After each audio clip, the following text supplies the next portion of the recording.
oldest child out of my parents' 7 kids. On April 11th, he was killed by the same people we were supposed to trust, who was supposed to serve and protect our community.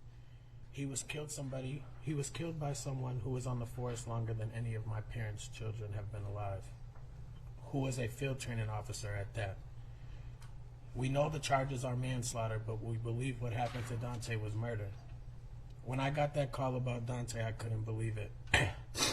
I fell to the ground in pain that no one should have to go through. It was the hardest time of our life. We lost a very special person, so I write this letter to you, Daunte Demetrius Wright. We miss you more than ever. Our lives aren't normal anymore. I think about you every day. I lost not only my best friend, but my baby brother. I would remember when we would play games when we were young, and you would get mad if you lost, and you would start crying and turn red in the face because you didn't win. I remember when me, you, Dad, and everybody used to go fishing, and we would argue over who was going to catch the biggest fish. Everything was a competition between us boys. Now we won't be able to compete with each other anymore. I won't be able to see you get old. I won't be able to hear your voice change. I won't be able to tell you I love you one last time. I think about this stuff every day. You were stripped away from us. This has been the longest, most alone, miserable times of our life. We never felt the pain like this. We lost a very important piece to our family. I promise I will never give up fighting for you because that's what big brothers do. So I wrote this little poem I have. Your memory is my keepsake. We'll never be apart. God has you in his keeping, but we'll have you in our heart. You never said I'm leaving. You never said a goodbye. You were gone before we knew it, and only God knows why. There has been a million times that we needed you, and a million times we cried. If our love could have saved you, you never would have died. In life, I love you dearly. In death, I love you still. In our hearts, you hold a place that no one could ever feel.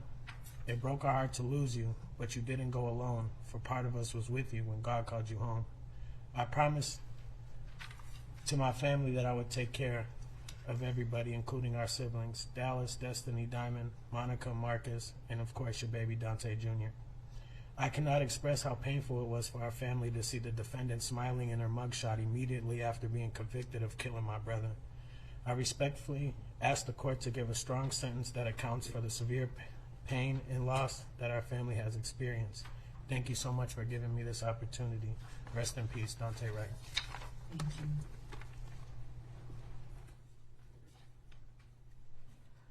Diamond Wright, please come forward. And Ms. Wright, will you please state and spell your name? Diamond Wright, DIAMONDWRIGHT. Thank you.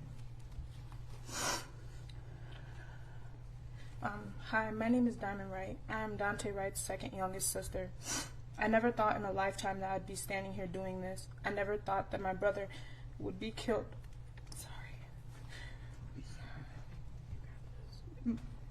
Would be killed by the same people we're supposed to feel protected by. I know that the charge is manslaughter, but I believe this should be called murder. Ever since my brother was killed, my heart's been shattered, and the only thing that's putting it back together is the memories we shared. I feel like I've been living in a complete nightmare. It got so bad to where the point I couldn't sleep. I stopped eating and even got depressed. The death of a loved one is not only an emotional pain, but also a physical pain. The defendant should be prosecuted and sentenced to the highest extent. You can't tell me this was an accident. It's in plain sight. She has been a police officer longer than my brother has been alive. How come I have to go see my brother in a metal container just to talk to him? How come I have to pray that my brother hears me cry out to him? How come my family has to groan and moan about the loss of a loved one just because the defendant's actions were reckless? Daunte was my brother, my blood, someone who was supposed to grow old with me.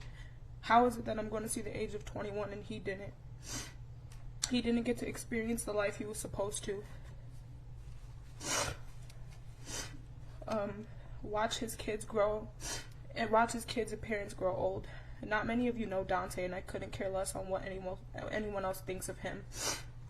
You don't know him. He could light up a whole stadium with his smile and laugh. I miss him stealing food when my mom was cooking at family functions. I miss when he would play fight with me and my little sister.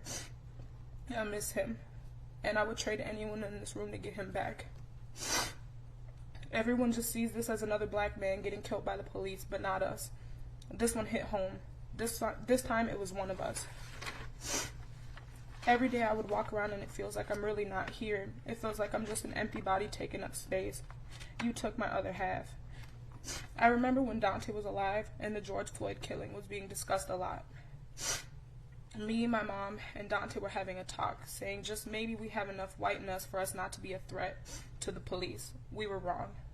We have repeatedly seen that one hint of black in our skin makes us a target. This is sickening.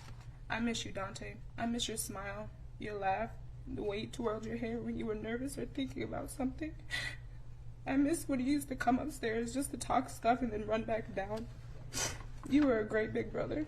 You taught your sisters how to be tough, how to listen, and how to calm down when we were upset. You really did your big brother role well. I love you, Daunte, and you will always be in my heart until we meet again. Thank you.